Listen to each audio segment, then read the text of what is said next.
tell us about the bowl. That's a little more painful than the mug even, isn't it? Yes. So the bowl is a story, and all four of the stories have to do with objects that have broken in my life and how they relate to friendship. So this is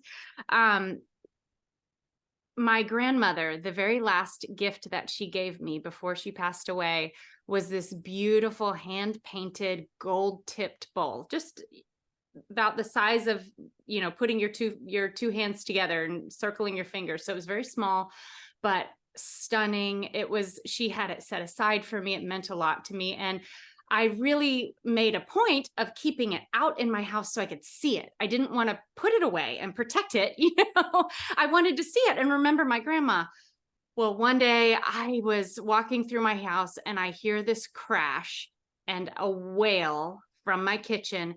And that sinking feeling, like, as a mom, you just know. I knew immediately. I don't know how. My mommy's spidey senses just went off. And I was like, oh, it's the bowl. Something happened to the bowl. And sure enough, my 9-year-old had been doing some kind of gymnastic activity in the kitchen, and she had knocked the bowl over. And it just laid on the ground in like 4 pieces. And I was devastated because, it just reminded me of my grandma. But it broke in such a way that I thought maybe this can be repaired. Maybe. And so I got out my super glue and I tried once, didn't work. The pieces did not hold. I prayed over the pieces. Amen. I said, God, please. I was praying with you through reading it years later. Please, Lord.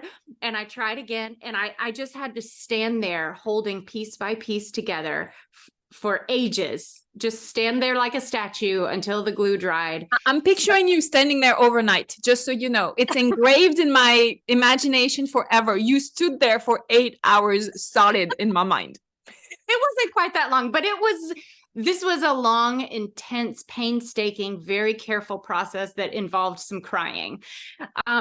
But let me tell you, I did put that bowl back together, and it sits in my room right now. It's not in the kitchen anymore. It's still out, but a little more protected. Wisdom. Yeah. Hard-earned wisdom. Exactly.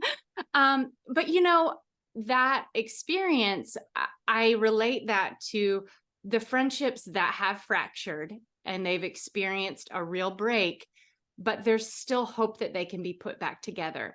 And you might try once and it might still fall apart. You may have to stand there very patiently through some long, difficult conversations, exercising more humility than you ever thought you could have, listening really well, having the courage to express what you are feeling and say, I felt hurt by this. That's very hard for me to do. It's so hard for me to share when I've been hurt. But there are times when, with God's help and the power of the scriptures, we can knit those broken friendships back together. And they may still have some scars, but they're still beautiful. And in fact, the healing that we experience and the forgiveness that we offer to one another can be a real testimony to the grace of God when that happens.